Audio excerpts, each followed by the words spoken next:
পড়াশোনা শেষ, কিন্তু প্রত্যাশিত চাকরি মিলছে না কিছুতেই। বিশ্ববিদ্যালয়ের ডিগ্রি অর্জনের পরও চাকরির বাজারে নিজেদের জায়গা তৈরি করতে হিমশিম খাচ্ছে তরুণরা। এতে হতাশা বাড়ছে দেশের হাজার হাজার উচ্চশিক্ষিত তরুণের মধ্যে। শিক্ষিত বেকারের সংখ্যা বাড়ার অন্যতম কারণ স্কিল মিসম্যাচ, অর্থাৎ শিক্ষা জীবনে অর্জিত জ্ঞান ও দক্ষতার সঙ্গে সামঞ্জস্যপূর্ণ কর্মসংস্থান না পাওয়া। ফলে বিশ্ববিদ্যালয়ের ৪-৫ বছরের শিক্ষা বাস্তব কর্মজীবনে কতটা কার্যকর হচ্ছে তা নিয়েও উঠছে প্রশ্ন। গত এক দশকে শিক্ষা খাতে উল্লেখযোগ্য অগ্রগতি অর্জন করেছে বাংলাদেশ। এই অগ্রগতি সত্ত্বেও এখন বড় প্রশ্ন হয়ে দাঁড়িয়েছে শিক্ষার গুণগত মান, দক্ষতা ভিত্তিক শিক্ষা এবং উচ্চশিক্ষিত তরুণদের কর্মসংস্থান। সম্প্রতি বিশ্বব্যাংকের এক প্রতিবেদনেও এই চিত্র উঠে এসেছে। এতে বলা হয়, শিক্ষা ব্যবস্থার সঙ্গে শ্রমবাজারের চাহিদার বড় ধরনের অমিল তৈরি হয়েছে। এর ফলে উচ্চশিক্ষিত তরুণদের বড় অংশ চাকরি পাচ্ছে না কিংবা কম আয়ের কাজে যুক্ত হতে বাধ্য হচ্ছেন।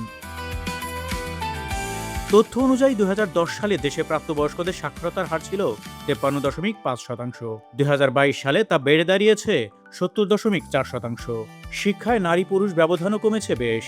বিশ্বব্যাংক বলছে, শিক্ষার এই বিস্তার দারিদ্র্য কমাতেও গুরুত্বপূর্ণ ভূমিকা রেখেছে।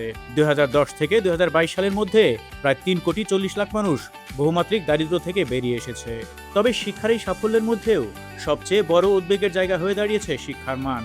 বিশ্বব্যাংকের প্রতিবেদনে ন্যাশনাল স্টুডেন্টস অ্যাসেসমেন্টের তথ্য তুলে ধরে বলা হয়, দেশের তৃতীয় ও পঞ্চম শ্রেণীর বিপুল সংখ্যক শিক্ষার্থী এখনও বাংলা ও গণিতে ন্যূনতম দক্ষতা অর্জন করতে পারছে না।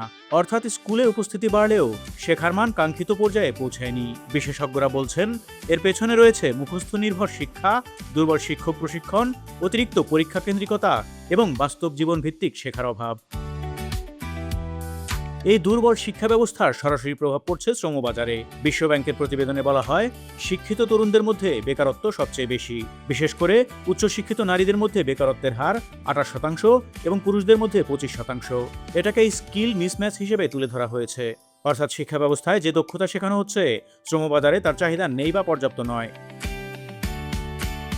ঢাকা বিশ্ববিদ্যালয়ের শিক্ষা ও গবেষণা ইনস্টিটিউটের অধ্যাপক মোহাম্মদ মুজিবুর রহমান জাতীয় অর্থনীতিকে বলেন, বাংলাদেশের সবচেয়ে বড় সংকট হলো সুস্পষ্ট শিক্ষানীতি ও শিক্ষা দর্শনের অভাব। কোন খাতে কত জনবল প্রয়োজন, কত শতাংশ শিক্ষার্থীকে উচ্চশিক্ষায় নেওয়া হবে, কোন পর্যায়ে কারিগরি শিক্ষা গুরুত্ব পাবে, এসব বিষয়ে রাষ্ট্রীয় পরিকল্পনা নেই। ফলে হাজার হাজার শিক্ষার্থী এমন বিষয়ে উচ্চশিক্ষা নিচ্ছেন যার সঙ্গে শ্রমবাজারের বাস্তব চাহিদার মিল নেই। বিশ্বব্যাংক বলছে, শিক্ষার মান উন্নয়নে শুধু অবকাঠামো নয়, প্রয়োজন দক্ষ শিক্ষক, মানসম্মত প্রশিক্ষণ এবং গবেষণা ভিত্তিক শিক্ষা। উন্নত দেশগুলোর উদাহরণ টেনে প্রতিবেদনে বলা হয়, ভিয়েতনাম, ফিনল্যান্ড কিংবা এস্তোনিয়ার মতো দেশগুলো শিক্ষক প্রশিক্ষণ, মান নিয়ন্ত্রণ এবং গবেষণা ভিত্তিক শিক্ষায় বিনিয়োগ করেই আন্তর্জাতিক মানের শিক্ষা ব্যবস্থা গড়ে তুলেছে।